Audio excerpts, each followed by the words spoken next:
Question कह रहा है कि राष्ट्रीय स्वास्थ्य नीति 2002 के लक्ष्यों में क्या शामिल है। मैं आपको बता दूं कि समय समय पर हर बार जो है नेशनल हेल्थ पॉलिसी लागू किया गया। अभी जो लेटेस्ट चल रहा है वह 2017 वाला चल रहा है, ठीक है, पॉलिसी। मैं बता दूं नेशनल हेल्थ पॉलिसी 2002 में जो गोल था, जो लक्ष्य था, उसमें आपको पोलियो को 2005 तक उन्मूलन करना, ये भी लक्ष्य था। HIV को 2007 तक वृद्धि 0 स्तर पर लाना, ये भी सही है। MMR 2010 तक 100 करना, ये भी जो है सही है। यानी जो आपके नेशनल हेल्थ पॉलिसी 2002 के अंदर जो लक्ष्य है वह इनमें से सभी था, सही होगा, ठीक है। आगे बढ़ते हैं। 2 नंबर के क्वेश्चन है, आशा का फुल फॉर्म क्या होता है। आशा का फुल फॉर्म क्या होता है। Accessory social health activist, accessory social health activities, ठीक है, एक्रेडिटेड सोशल हेल्थ एक्टिविटीज, और यहाँ पे है एक्रेडिटेड सोशल हेल्थ एक्टिविस्ट। तो राइट आंसर क्या होगा, option number D, accredited social health activist इसका राइट आंसर होता है, ठीक है। तीसरा नंबर का क्वेश्चन है, कंडोम गर्भ निरोधक की कौन सी विधि है। मैं बता दूं कंडोम एक बैरियर मेथड है, ठीक है, और यह अस्थायी विधि है, टेम्पोररी मेथड है, लेकिन यहाँ पे ऑप्शन में वो नहीं है। शारीरिक यानी भौतिक विधि है, रासायनिक विधि है, अस्थायी विधि है, या फिर प्राकृतिक विधि है। तो देखिए आपका ना प्राकृतिक है, ना अस्थायी है, ना रासायनिक है, तो राइट आंसर भौतिक होगा, ठीक है ना। चौथा नंबर का क्वेश्चन है अपना, यहाँ पे देख सकते हैं आप लोग, काफी खूबसूरत क्वेश्चन है। भारत में अंधापन का सामान्य कारण क्या है। सामान्य कारण पूछ रहा है। ऐसे अंधापन मोतियाबिंद से भी होता है, ग्लूकोमा से भी होता है, और दृष्टि से संबंधित चोट लगने से भी अंधापन हो सकता है, बट सामान्य तौर पर पूछ रहा है, ठीक है ना। ये सब जटिलता हो गया, जटिलता होने से होता है, लेकिन सामान्य कारण पर विटामिन ए की कमी जो है अंधापन का सामान्य कारण है, ठीक है। आगे बढ़ते हैं। नेक्स्ट क्वेश्चन है आपके सामने में पूछ रहा है, बच्चों में चिकन पॉक्स जो होता है, आप लोग सुने होंगे कि बच्चों में जो चिकन पॉक्स होता है, बच्चों में चिकन पॉक्स का पहला संकेत क्या होता है, बुखार आना, लाल दाने आना, कंप कपी होना, बेचैनी होना। तो आप लोग अक्सर देखते होइएगा कि बच्चे में जब चेचक होता है चिकन पॉक्स, तो उसमें जो है आपके बॉडी पर लाल लाल दाने, टेल रेसेज आ जाते हैं। ऑप्शन बी राइट होगा। आगे बढ़ते हैं, ठीक है। नेक्स्ट क्वेश्चन है छठा, निम्न में से किस संक्रामक रोग को जर्मन खसरा के नाम से भी जाना जाता है। तो जर्मन खसरा के नाम से किससे जाना जाता है, कंठमाला यानी मम्प्स को, रुबेला को, डिप्थीरिया, रोहिणी, काली खांसी। तो आपको पता होना चाहिए जर्मन खसरा को हम लोग जो है रुबेला के नाम से भी जानते हैं, ठीक है ना। अब मैं बता दूं मम्प्स को कंठमाला रोग कहते हैं, डिप्थीरिया को रोहिणी भी कहते हैं। तो ये दूसरा नाम भी याद रखिएगा, कभी कभी क्वेश्चन इस पर भी पूछ देता है, ओके। नेक्स्ट क्वेश्चन है, अच्छा क्वेश्चन है, आंत ज्वर यानी आंत के बुखार यानी टाइफाइड फीवर का कारकीय जीवाणु कौन सा है। यानी टाइफाइड फीवर किस जीवाणु के कारण होता है। ई कोली के कारण, स्टेफाइलोकोकस ऑरियस के कारण, साल्मोनेला टाइफी और माइकोबैक्टीरियम। तो आपको पता है साल्मोनेला टाइफी के कारण आपके टाइफाइड रोग होते हैं, ठीक है, इसके जीवाणु कारण है। टाइफाइड को आंतरीय बुखार भी कहा जाता है, ठीक है ना। आगे देखिए, आगे क्वेश्चन है यहाँ पे, निम्नलिखित में दुनिया भर से किस बीमारी का उन्मूलन किया जा चुका है। हमसे ये पूछ रहा है कि निम्नलिखित में दुनिया भर में किस बीमारी का खत्मा किया जा चुका है, उन्मूलन किया जा चुका है। चेचक का, छोटी माता का, हैजा का, काली खांसी का। तो right answer option number B यानी छोटी माता, ठीक है। आगे बढ़ते हैं। 9वां क्वेश्चन है यहाँ पे, एड्स किसके द्वारा, किससे जनित रोग है। जीवाणु से है, विषाणु से है, कवक से है, प्रोटोजोआ से है। तो एड्स आपका विषाणु जनित, वायरस जनित रोग है, ठीक है ना। 10वां क्वेश्चन है, अस्पताल अपशिष्ट प्रबंध में मानव का ऊतक, मानव के बॉडी का जो भी टिश्यू है, शरीर से निकले जो भी अंग है, किस रंग के बैग में इकट्ठा किया जाता है। सर्जरी वगैरह से कटने फटने के बाद जो भी बॉडी से ऑर्गेन निकलता है उसको किस रंग के बीन में डालते हैं, ठीक है ना। हरे रंग में, पीला में, लाल में, नीला में। तो राइट आंसर ऑप्शन नंबर जो है अपना क्या होगा, पीले रंग के डिब्बे में डालते हैं। 11 है फाइलेरिया जिसे हाथी पांव कहते हैं, इसका कारण क्या होता है, जीवाणु, परजीवी, कवक, विषाणु। तो इसका राइट आंसर क्या होगा, पैरासाइट, परजीवी होगा, ठीक है। आगे है नेक्स्ट क्वेश्चन आपके सामने में है, देख सकते हैं। पूछ रहा है कि हिपोकैम्पस में नेगरी बॉडीज किस रोग की स्थिति में पाई जाती है। देखिए आपके बॉडी में मैं बता दूं हिपोकैमस में नेगरी बॉडीज पाई जाती है। यह नेगरी बॉडीज आपको किस स्थिति में पाया जाता है, रेबीज में, खसरा में, जर्मन खसरा में, या रोहिणी में। तो मैं बता दूं जब आपको या किसी को भी रेबीज होता है, ठीक है, तो रेबीज के स्थिति में हिपोकैमस में आपको नेगरी बॉडीज पाई जाती है, ठीक है ना। 13 है, यह जो है आपको क्या करता है, डैमेज करता है नर्वस सिस्टम को, और रेबीज होता है तो आपको पता ही है कि यह तंत्रिका तंत्र को नष्ट करता है, समझ गए। 13 है, निम्न में से किस प्रकार का जीव जो है घातक मलेरिया का कारण बनता है। देखिए मलेरिया भी होता है, लेकिन मलेरिया में भी एक घातक मलेरिया का कारण कौन जीव होता है? विवैक्स मलेरिया, ठीक है, फैल्सीपेरम मलेरिया, ओवेल मलेरिया, इनमें से कोई नहीं। तो जो फैल्सीपेरम मलेरिया होता है यह घातक होता है मलेरिया का, ठीक है। फैल्सीपेरम जो जीव है यह घातक होता है मलेरिया में, ठीक है। आगे बढ़ते हैं। 14 नंबर का है, निम्न में से कौन सा इंजेक्शन सही प्रोजेस्टिन है, ठीक है ना। एक सही इंजेक्शन प्रोजेस्टिन है। देख लीजिए, आइसोक्सुप्राइन, इसे नेटा कहा जाता है, इम्प्लानी कहा जाता है, और नोर्जीएस्टेरोल। नेटा जो होता है ये आपका जो है एक सही प्रोजेस्टेरोन होता है, ठीक है, ध्यान में रखिएगा। 15 नंबर का क्वेश्चन है माय डियर, यहाँ पे राष्ट्रीय कुष्ठ उन्मूलन कार्यक्रम के तहत जो है की गई प्रमुख पहल कौन सा है। हमसे ये पूछ रहा है कि कुष्ठ रोग उन्मूलन कार्यक्रम के तहत सबसे प्रमुख पहल कौन किया गया इन चारों में। कुष्ठ प्रभावित व्यक्तियों को ड्रेसिंग सामग्री, सहायक औषधियाँ दी जाती है, क्या ये बात सही है। असंवेदनशील पैरों की सुरक्षा के लिए माइक्रोसेलुलर रबर के जूते प्रदान किए जाते हैं। पुनर्निर्माण सर्जरी कराने वाले व्यक्तियों के लिए 5,000 प्रदान किए जाते हैं, और डी में सही। तो देखिए राष्ट्रीय जो कुष्ठ रोग उन्मूलन कार्यक्रम है इसमें जो प्रमुख पहल किया गया वह right answer option D A सभी। मतलब एक व्यक्ति पुनः पैर सर्जरी के द्वारा निर्माण करवाता है तो उसे 5,000 रुपये मिलते हैं, ठीक है। अगर किसी के पैर असंवेदनशील है, सेंसेटिव नहीं है, कोई संवेदन उसके पैर में नहीं दिखता है, तो उसके लिए एक रबर के जूते प्रदान किए जाते हैं। साथ में वैसे प्रभावित रोगियों को ड्रेसिंग का सामग्री और कुछ औषधियाँ भी दी जाती है, तो ये सही है, ठीक है। आगे का क्वेश्चन है, यहाँ पे देख लीजिए, बहुत अच्छा है। कह रहा है कि मिशन इंद्रधनुष की टीकाकरण रणनीति में निम्न में से किसका एक अनुप्रयोग है। यानी मिशन इंद्रधनुष जो टीकाकरण जो है यह किसका एक अनुप्रयोग है, यानी किसका जो है एक प्रयोग है, ठीक है।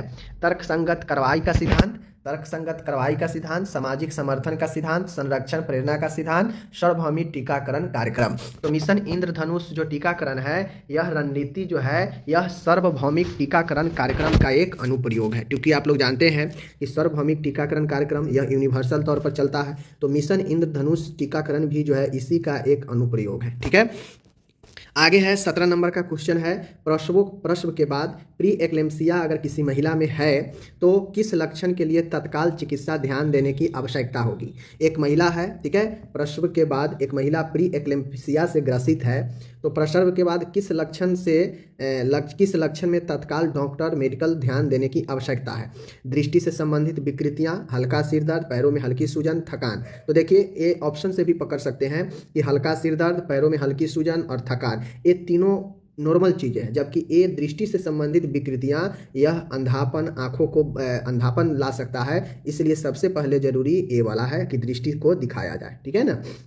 18 है, कहता है ड्राई हीट स्टरलाइजेशन आमतौर पर किस तापमान रेंज पर किया जाता है। बहुत अच्छा क्वेश्चन है। ड्राई हीट स्टरलाइजेशन जो होता है यह आमतौर पर किस तापमान रेंज में, 80 से 90, 180 से 90, 100 से 110, 121 से 131 एंड 160 से 170 सेंटीग्रेड। तो ऑप्शन नंबर अपना डी होगा, ठीक है ना, ड्राई हीट स्टरलाइजेशन का रेंज। 19 नंबर है, नवजात नेत्र रोग की रोकथाम के लिए अनुशंसित एजेंट है।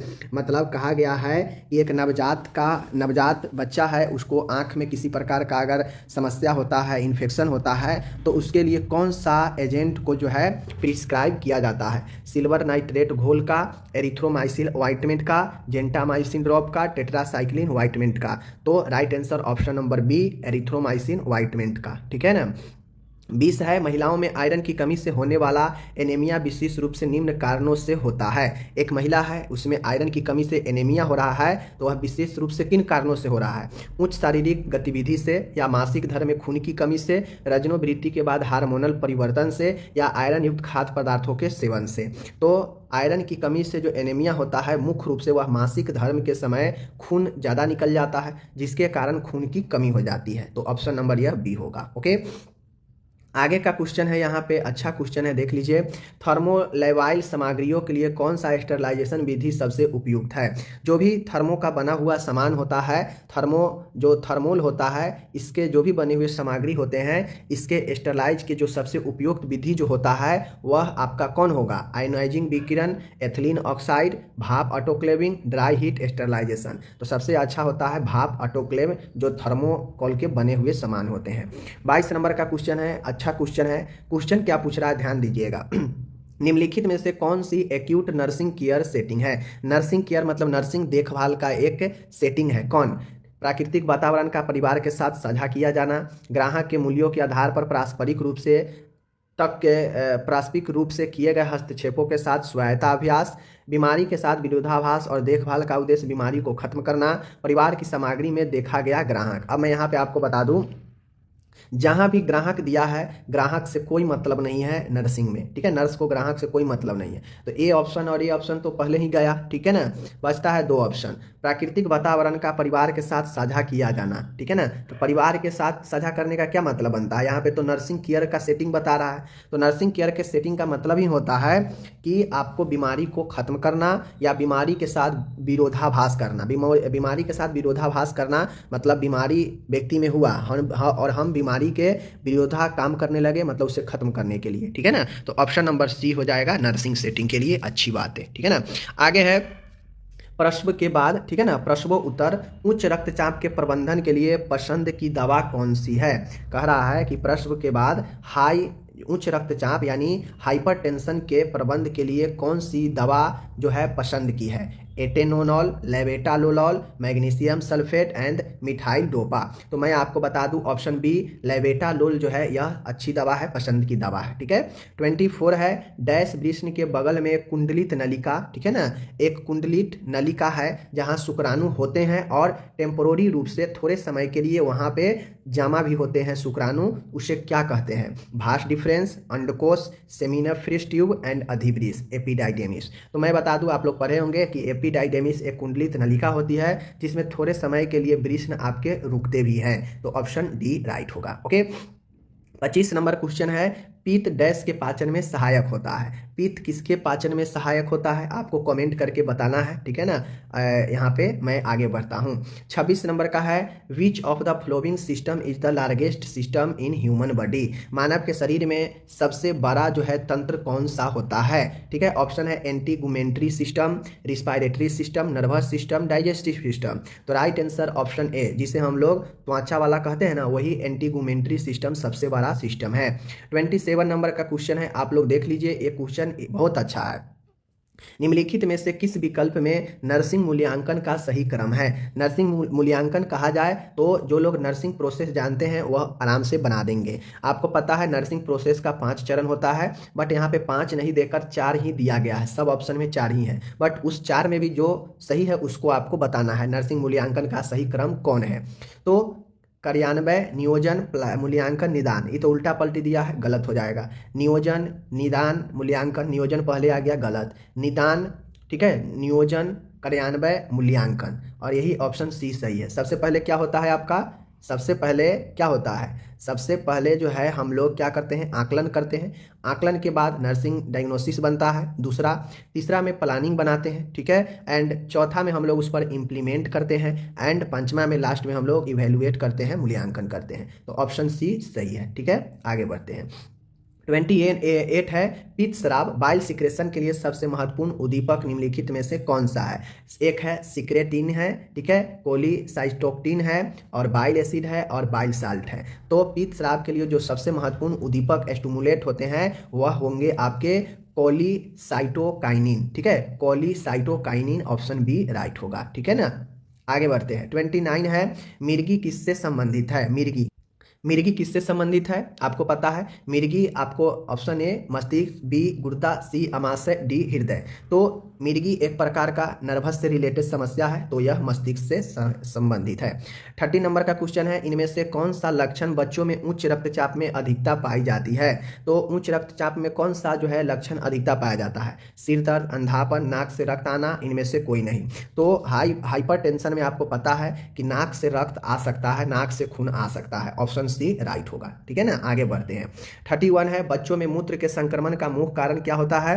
तो मूत्र का जो सबसे मुख्य कारण जो होता है वह कौन होगा? E coli, Proteus, Candida, Pseudomonas. तो राइट आंसर ई कोलाई, जो कि एक बैक्टीरियल इन्फेक्शन होता है। ठीक है। 32 है, जन्म के बाद नवजात शिशु कितने समय में मूत्र त्याग देता है? तो मैं बता दूं, ऐसे तो नॉर्मली ऑप्शन में नहीं दिए गए हैं, बट 24 घंटे के अंदर बच्चे नॉर्मल तौर पर मूत्र त्याग देनी चाहिए। अगर नहीं त्यागता है तो फिर वो मेडिकल चिकित्सीय स्थिति बन जाता है। ठीक है ना। और इस ऑप्शन के हिसाब से ऑप्शन ए होगा पहले 48 घंटे। तो पहले 48 घंटे में 24 घंटे भी आ जाएगा। ठीक है ना। आगे यहाँ पे है, देख लीजिए 34 नंबर का क्वेश्चन है। क्वेश्चन क्या कह रहा है माय डियर? क्वेश्चन ए कह रहा है कि सबसे अच्छा स्वाभाविक प्रदर्शनी संग्रह स्थल कौन है? ठीक है ना। स्वाभाविक प्रदर्शन संग्रह स्थल, प्रदर्शनी के समीप, प्रदर्शनी से दूर, प्रदर्शनी से पहुंच से बहुत दूर, इनमें से कोई नहीं। प्रदर्शनी कहने का मतलब होता है डिमोन्स्ट्रेशन, जो आपको करके दिखाता है आपके समुदाय में। ठीक है ना। स्वास्थ्य के क्षेत्र में भी प्रदर्शनी होता है। तो प्रदर्शनी के सबसे संग्रह स्थल, स्वाभाविक अच्छा संग्रह स्थल वो होता है जहां से आप उसके नजदीक से रहते हैं, नजदीक से देखते हैं। ठीक है। 35 है, कौन सा प्रदर्शनी संग्रह स्थल प्रदर्शनी के रख रखाव के लिए उपयुक्त नहीं है? ठीक है, उपयुक्त नहीं है। ठंडा और नम जगह, न गर्म और नम जगह, पथरीली जगह, पहाड़ी जगह। तो देखिए, कोई भी सामान अगर जो प्रदर्शनी वाला है या कोई भी ऐसा सामान आप नमी वाले जगह पर, गर्म जगह पर रखते हैं तो वो खराब हो जाता है। दवाई कहीं ले लीजिए तो आप नमी वाले जगह और गर्म जगह में रखिएगा तो खराब हो जाएगा। बहुत सारे ऐसे खराब हो जाते हैं। ठीक है ना। 36 है, प्रदर्शनी जगह के लिए सबसे अच्छा समय क्या होता है? सॉरी, प्रदर्शनी संग्रह के लिए सबसे अच्छा समय क्या होता है? प्रदर्शनी के तुरंत बाद, प्रदर्शनी के प्राप्त के पहले, प्रदर्शनी के प्राप्त के समय, इनमें से कोई नहीं। ठीक है। तो प्रदर्शनी के तुरंत बाद का समय जो होता है सबसे अच्छा होता है। ठीक है। 37 है, स्टेरिलाइजेशन क्या है? सभी जीवों को मार देना, किसी सब्जेक्ट से सभी परजीवियों को हटाना, दूसरे जीवों के साथ संभोग करना, किसी वस्त्र, उपकरण या स्थल को स्वच्छ करना। देखिए, स्टरलाइजेशन जो होता है, आप किसी वस्तु या उपकरण को या स्थल को साफ करने के उपयोग में लाते हैं। ठीक है, ये हो गया। आगे क्वेश्चन है, आगे क्वेश्चन है 38 नंबर, प्रसर्व पूर्ण यानी प्रसर्व के पूरा होने पर काउंसलिंग के दौरान एक दाई को निम्नलिखित में से किस विषय पर शिक्षा और परामर्श प्रदान करना चाहिए? मतलब प्रसर्व हो गया है, बच्चा जन्म ले लिया है, उसके बाद काउंसलिंग करने में एक नर्स को या एक दाई को जो है निम्नलिखित में से किस विषय पर शिक्षा और परामर्श प्रदान करना चाहिए?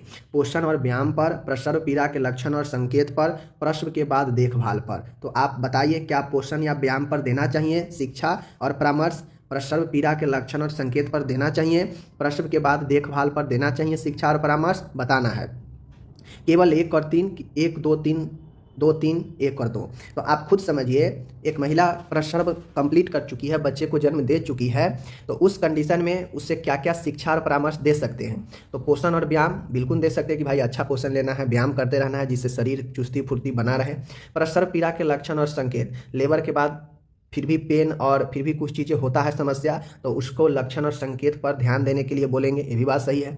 प्रसव के बाद देखभाल, प्रसव के बाद भी उचित देखभाल जरूरी होता है, तो इसके लिए भी हम शिक्षा और परामर्श देंगे, इसलिए ऑप्शन नंबर बी सही है। ठीक है, ये सब समझने वाला क्वेश्चन है। आगे है 39, स्वास्थ्य देखभाल सुविधाओं में आवश्यक स्टॉक को इंडेंट करने और बनाए रखने में महत्वपूर्ण कारक क्या है? देखिए, जब आप क्या करते हैं, मैं बता दूं कि जब आप अस्पताल में काम करते हैं तो आपको अस्पताल से बहुत सारे चीज़ों को इंडेंट करना पड़ता है, स्टॉक में अपने वार्ड में लाना पड़ता है, जिसमें मास्क हो गया, ग्लव्स हो गया, सलाइन हो गया, इंजेक्शन हो गया, सिरिंज हो गया। ठीक है ना, बहुत सारे चीज़ को इंडेंट करना पड़ता है, समझ गए? बहुत सारे चीज़ों को इंडेंट करना पड़ता है। तो उस इंडेंट को करने और बनाए रखने के लिए अपने स्टॉक में क्या करना पड़ता है? तो सबसे पहले मांग की परवाह किए बिना हर महीने समान मात्रा में आपूर्ति का ऑर्डर देना।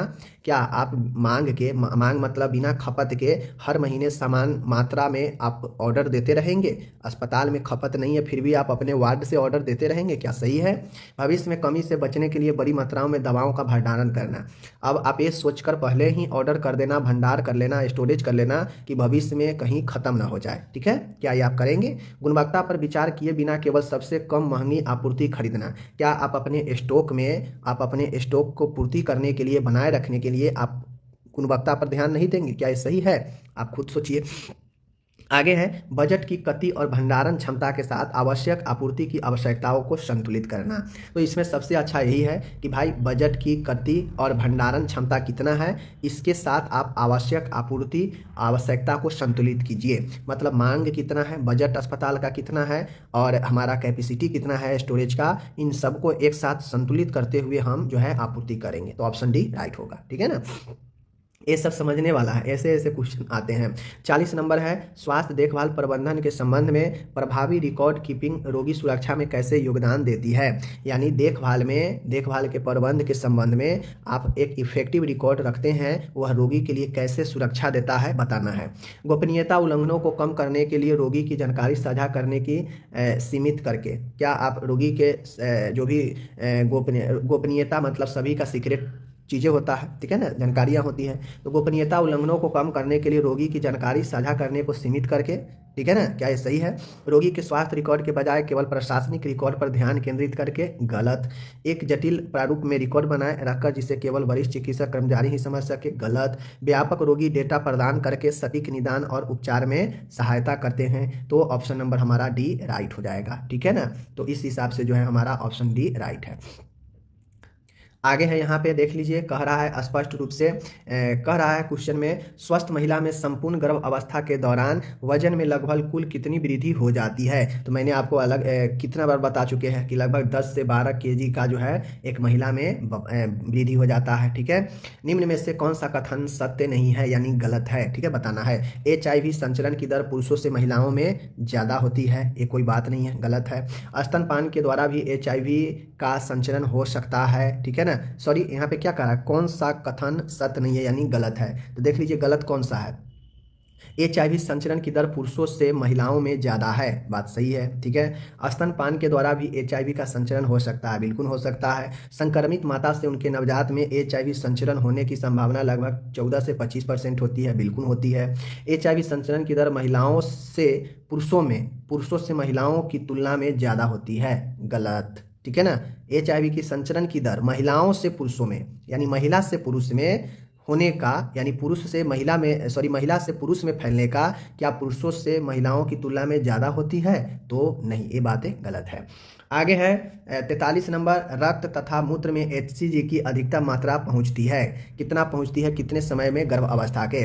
तो रक्त और मूत्र में HCG की अधिकतम मात्रा गर्भ अवस्था के कितने दिन के बीच पहुंचता है अधिकतम, 10 से 30 दिन, 60 से 70, 4 से 5 महीने, 4 से 5 दिनों में। तो राइट आंसर 60 से 70। ठीक है, आगे बढ़ते हैं। आगे है जेनाइटल प्रोलैप्स के लक्षणों में शामिल है, क्या शामिल है, जेनाइटल मतलब जो जन्नांग होते हैं उसके प्रोलैप्स में मतलब उसके जो प्रोलैप्स हो जाता है उसमें क्या शामिल है। मूत्र त्यागने में परेशानी होना, सही है। पीठ दर्द होना, मल त्यागने में परेशानी, उपरोक्त में से सभी, तो ऑप्शन डी सही है। आगे बढ़ते हैं, 45 नंबर का क्वेश्चन है, क्लिनिकल थर्मामीटर को डिसइंफेक्ट किया जाता है, किससे, सेवलॉन के स्पिरिट से, फिनॉल से, सूर्य प्रकाश से, इनमें से कोई नहीं। तो राइट आंसर अपना सेवनॉल होगा, ऑप्शन ए। ठीक है, 40 नंबर है, निम्न में से हॉट एयर ओवन मेथड से डैश को डिसइंफेक्ट किया जाता है। तो हॉट एयर ओवन जो होता है इससे हम किसको डिसइंफेक्ट कर सकते हैं, तो गर्म हवा से हम लोग ग्लासवेयर, स्वेब, शार्प इंस्ट्रूमेंट, इन सब को जो है हम लोग क्या करते हैं, कर सकते हैं। ठीक है, 47 है, निम्न में से निर्जीवाणुकरण की विधियां कौन है, शुष्क उष्मा, नम उष्मा, रासायनिक पदार्थ, इनमें से सभी। तो इनमें से सभी, चाहे वो ए हो या ए हो, सब जो है इसका राइट होगा। ओके, आगे बढ़ते हैं। 48 है, निम्नलिखित में कौन सा सही विषय है, कचरा निस्पंदन यानी कचरा प्रबंधन का। कचरे को जलाकर निस्पंदन करने को पाइरोलिसिस कहते हैं, क्या कहते हैं, कचरे को खोदकर निस्पंदन करने को कंपोजिटिंग कहते हैं। घरेलू कचरे को समुद्र में फेंकने को सीवेज डिस्पोजल कहते हैं। उपरोक्त के सभी विकल्प सही है। तो मैं बता दूं इसमें जो कचरे प्रबंध के बारे में जो सही है वह ऑप्शन बी सही है। ठीक है ना, खुद कर कचरे को डालने को कंपोजिटिंग कहते हैं। 49 नंबर का क्वेश्चन है, ये भी क्वेश्चन अच्छा है, देख लीजिए आप लोग, बहुत बढ़िया है।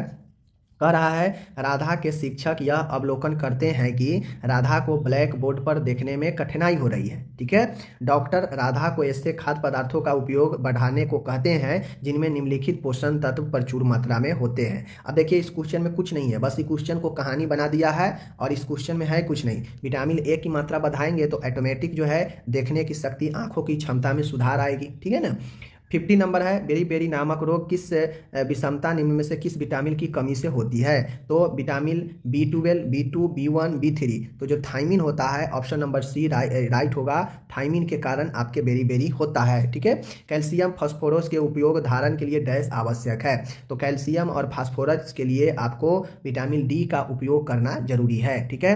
52 है, डैश की कमी के कारण रतौंधी होता है? विटामिन ए की कमी के कारण। एंड आज का लास्ट क्वेश्चन है, ऑस्टियोपोरोसिस नामक बीमारी निम्न में से किसकी कमी से होती है? आप लोग कमेंट करके बताइए। अभी तक अगर वीडियो देख रहे हैं तो जरूर आप लोग कमेंट करके बताएंगे। ठीक है। तो आज मैंने यहाँ पे आपको टोटल 52 क्वेश्चन कराया। आप लोग बताइए 52 में कितना का जवाब आप लोग दे पाए अगर 50। ठीक है। धन्यवाद।